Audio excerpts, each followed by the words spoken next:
वाणी, गंगा जल में कीड़े नहीं पड़ते। तो ये भाव समझ में आया कि गंगा जल पवित्र है, तो उसमें कीड़े नहीं पड़ते। उसी तरह जिसका दिल पवित्र हो गया, उसके भीतर में कोई विकार नहीं रहते।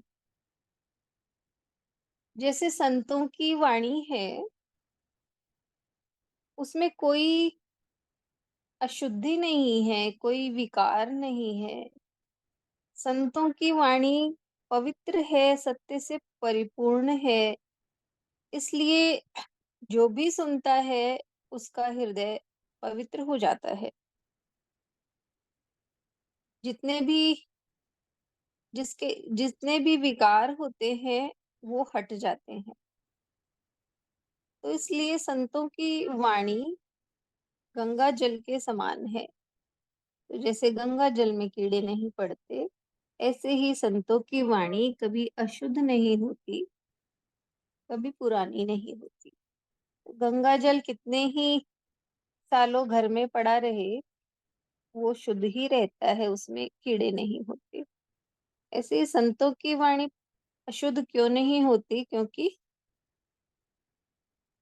सत्य से परिपूर्ण है।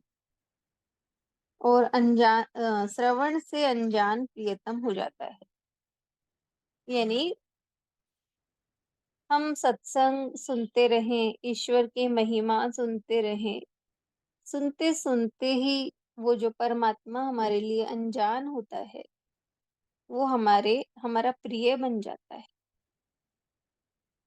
क्योंकि सुनने से ही ईश्वर क्या है, कैसा है, इस तरह वो हमें निस्वार्थ भाव से प्रेम करता है, ये हमें समझ में आने लगता है।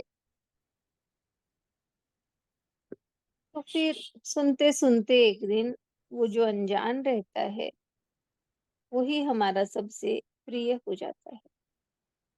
हरिओम।